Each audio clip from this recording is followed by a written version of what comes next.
Hey guys, what's up? It's Johnny here, and welcome to another episode of The SIC Show. And as always, I'm super pumped to be here. I'm here with my man B. How are you, my brother? I'm feeling good, Johnny. When are you going to be walking again, man? We're still sitting because Johnny's still got his broken ankle. I actually could stand, man. Check this out. Check this out, yo. Woohoo! Okay. Now I'm out of frame, so I'm going to sit again. This week on the show, we're going to talk about the power of the print. Awesome, guys, and I'm going to inspire you with an amazing image that I took after dark, a star trails shot, and then I'm going to show you how we actually created it, and we're going to discuss actually photographing after dark. Let's do it, man. Awesome, enjoy. The SIC Show. Share, inspire, create.com.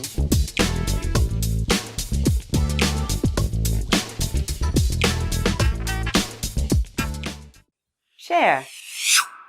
So, B-Man, share a story with us, brother. What have you got? I'm going to share this. Ooh, baby. That's cool, man. Look at this, guys. That is so cool. Now, I didn't take this photo. Really? Yeah. Okay. Where did it come from then? Keith took it. Keith Singer from the Share, Inspire, Create Lounge, our photo community. Ah, this is the one you were getting off Keith to print. That's amazing. Yeah, so I bought it off Keith. Now, the story behind this dandelion, is Keith has been in the lounge for quite a while, right? And Yes. he's actually showed this image, and I think it was one of the assignments, might have been, that we had in the lounge. And we encouraged him. I was so impressed by this image. I said, print it large. Dude, print it big. Print it big. And he did. Print it big. And he actually sent us a message to say, thanks for encouraging him to print it big. And this is what he actually said, yeah. I've never printed larger than an 8x10. Whoops. And only a few of those over the last 40 years or so. That I'm so excited to see the two images I had, they printed large and they came out awesome. So I actually bought this image and I've printed it on a canvas and it's just awesome. Actually, I had this in our lounge, our family lounge, and I had a few people over last night and they said, Brent, great image. And I said, no, it's not mine. It's actually someone from my community who printed it and I bought it from them. So there we go, guys. That's epic, man. I just love the detail and I love the negative space, Yeah. It's good, man. Yeah. It's great. So I just wanted to share that with everyone that, you know what, if you've got a great image, print it large. Print it big, man. Print it big. Print it. Print it. Yeah. Print it and hang big. it. And also don't be scared to purchase someone else's image that you really like. Yeah. I'm been a professional photographer for over a decade. Mm-hmm.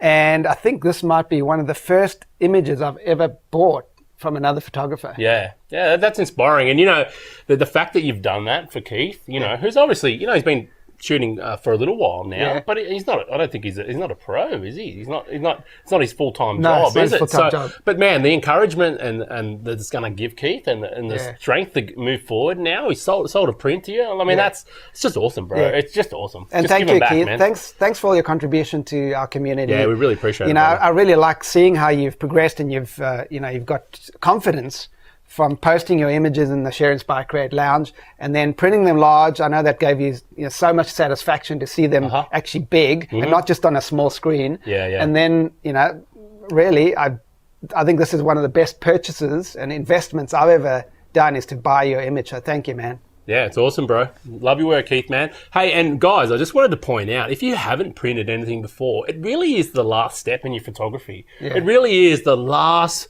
thing you can do once you've taken the image, found your keepers, processed your image. Printing it is the last step, and it often gets forgotten these days, man. And dude, get out there and print it. And Keith, we love your work, brother. And I think most of us are actually forgetting it nowadays. We are. So we look at them, they're all on a digital device. You're looking at it on your phone or your laptop. And you know what? Like they get lost. Yeah. Because you're taking so many of them, they backed up on some hard drive somewhere, you lose the hard drive, you misplace it, and it's gone. And you know what? A print is on the wall, you see it every day. You get the maximum satisfaction from something that you've created. It's nothing better, man, than rocking it analog. Getting it from the digital file and getting something, physical that you can see and, every day. It's awesome. Cool, man. Thanks, bro. Inspire.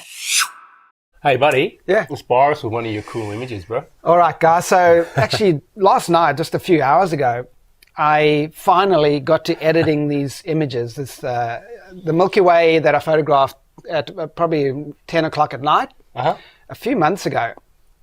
And the story behind this is I put one of my goals in the SIC Lounge, our community, something that I wanted to achieve photographically.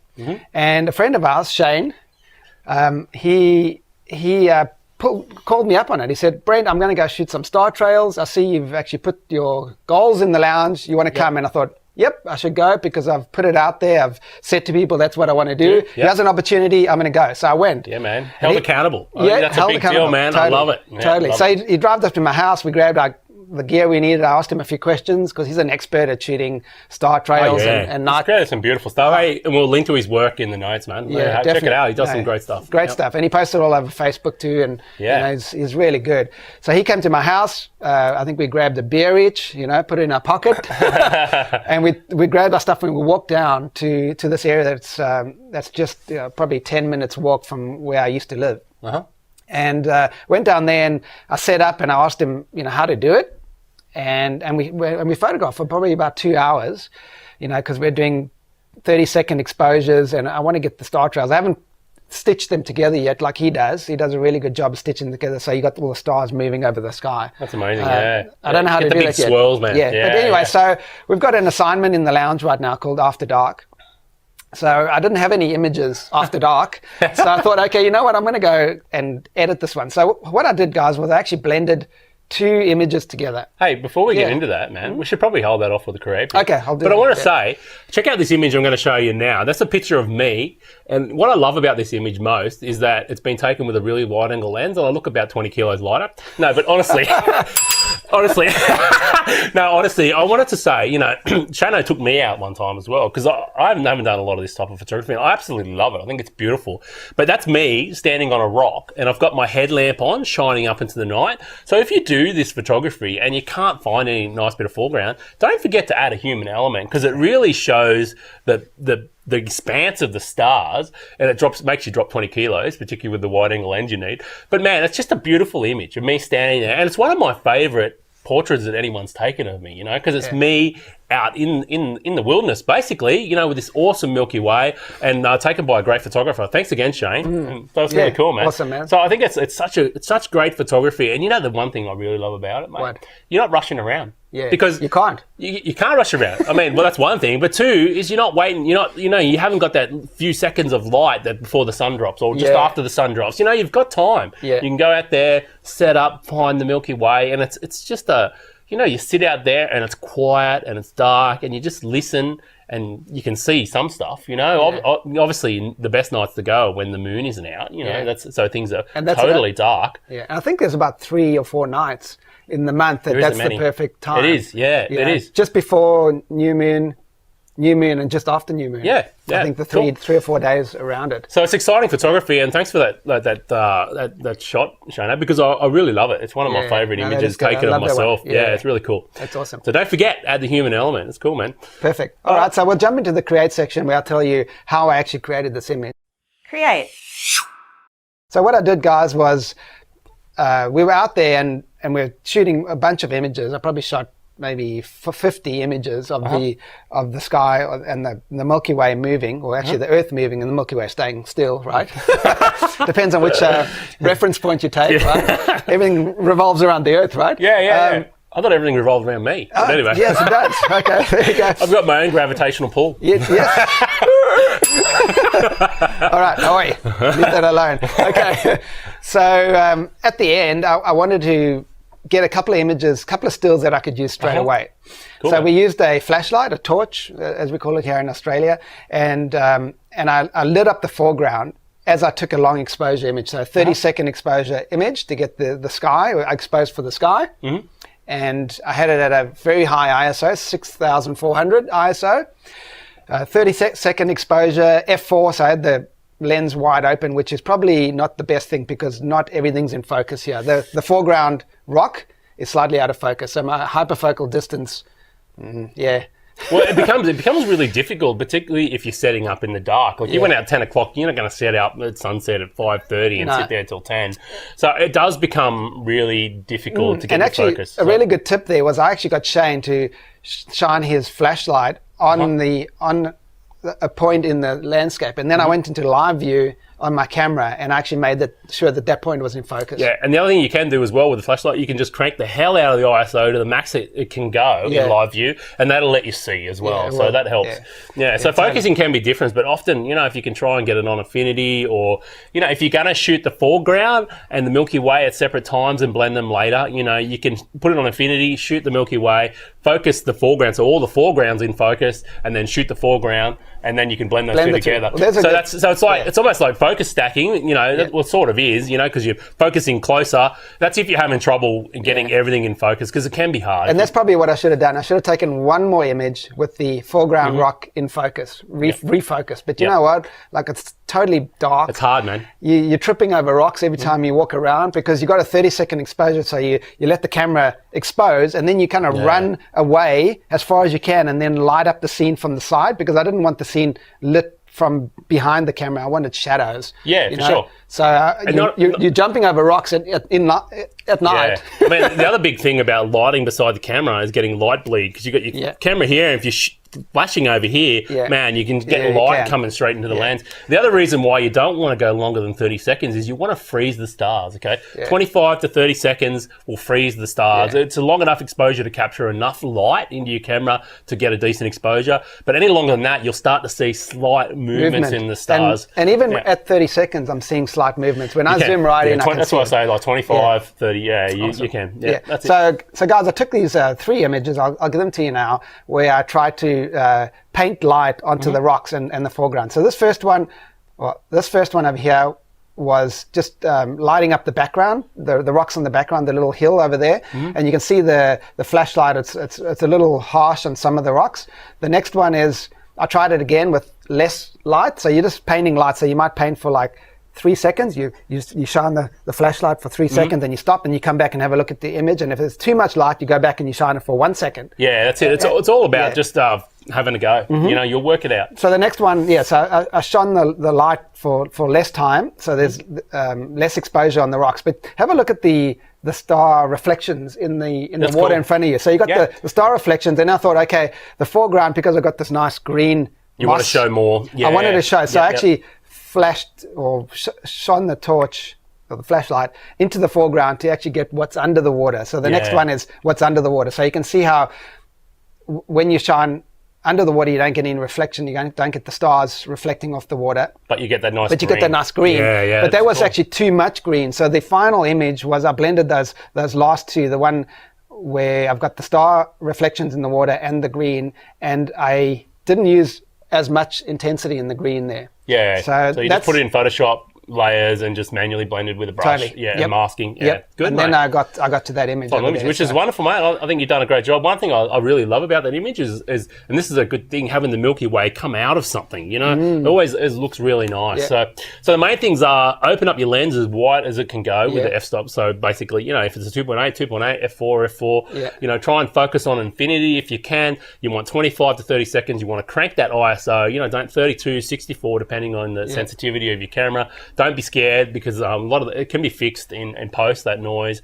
And man, you want to be locked down on a tripod with a cable release or a self timer if you got it, whichever way you like to shoot. So nothing's moving. And a little bit of flashlight, and you want to shoot for the foreground and you want to shoot for the Milky Way separately and blend in post. They're the main points of when you're shooting this style photography. And don't forget the human element. It's really cool, man. Definitely. And also spend some time when you get there to find the perfect composition. Yeah. So we probably spent maybe 45 minutes walking around, looking at where the Milky Way was going down, finding the point of interest, finding a peak, and then I shot a couple of other different test shots to see which would work, and I finally set up for this shot. Yeah, I mean, it's you're lucky because you know the area pretty well down there at the rocks. But if you've never been there in the daytime, man, you've got to go to a location and see it in the daylight before you go there in the dark. Not only for your safety, but to try and find something you think is going to be awesome for your foreground, in the light, and then go back at night and you're pretty much good to go. And there's some awesome iOS apps too, smartphone apps. Okay, there you go. I won't say Apple. Smartphone apps that will actually help you predict where the Milky Way is going to be during the nighttime, during the day when you're scouting. So they're also very handy too. So, and you know what, guys, it's better if you go with someone else because you got someone to talk to. Ah, yeah. You know, you could be there for a couple of hours. Yeah, that's it. And it can get a little lonely if you're looking at the camera every 30 seconds. In the dark, or scary if you're scared of the dark like Johnny. It can get scary. So you often need people there to hold your hand. Yeah. Awesome, guys. Well, that's it. Yeah. So there's another show for you. And but hey, I want to mention, I'm super pumped about this assignment in the lounge. Like After Dark, man, this is the one that the community has voted for, which is also I really love. You know, community driven. You know, that's what's so great. And the assignments force people to go out and shoot for that one thing. And we've talked about this before, but man, I just love it. Yeah. Because it forces me to go out every month, shoot something for that assignment, do something that I may not always do. You know, look, I may not always shoot that type of photography or that genre of photography. But it pushes you. It pushes you out of your comfort zone and, man, really makes you grow as a photographer. And I love it, man. It's and not only that, you get the pros to critique your image after, man, which is just awesome. And give you, you know, positive, encouraging feedback. Which is, man, I tell you what, is nothing better than, and I've seen people, man, they've put an image in the lounge, we've given them some feedback, they've put the next image, man, it's like night and day. It is. The image is just transformed because, you know, they've got people they can trust giving them honest, positive feedback. It's not just like,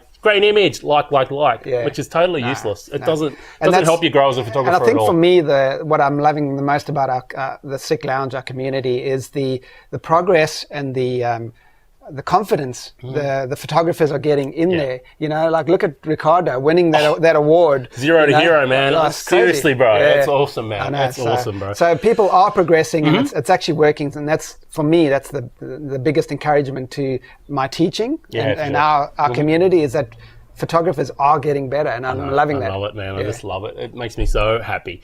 Cool, guys. Been another epic show. B-Man, thanks for sharing all that. I love them After Dark images. That's awesome. And Keith, man, cool print, bro. Yeah, cool love print. It's It's such a nice thing, man.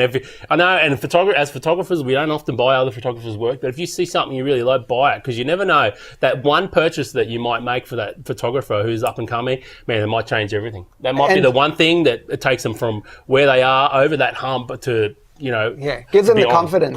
And it. Also, that print might be worth a lot of money in the later years when that photographer becomes famous. That's it, man. That's it.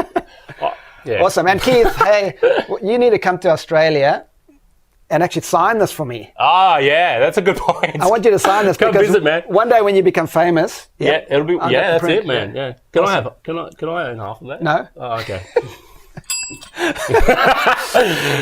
Cool. Another epic show, guys. Hope you enjoyed it. If you want to find me, hit me up on the Twitter. It's iJohnny, IJOHNY, or you can find me in the lounge. Yeah, guys. And by the way, we got Johnny and I have created some amazing free courses. Woohoo! So click the link above and grab our free courses on how to improve your photography. You think you would know, but obviously the link's going to be probably below. Oh, is it? Well, it depends where you read it. What about here? Here? Oh, it could be. I don't know. But anyway, click the link. You'll see it. Okay. It'll be there. There we go. So grab one of our free courses and let us teach you. And dude, What? Oh, that's so old school. So mate. guys, if you love the show, please go to iTunes and give us a rating. And as always, leave a comment below and give us some feedback. We'd love to hear what you think of the show. Awesome, guys. I'll see you in the lounge. Yeah, have a great week. See you next in the week. lounge. Bye. To find out more, go to shareinspirecreate.com. Clap coming up. Yeah. So freaking gold. Okay. Good. Leave that alone, Johnny. Come on. Oi.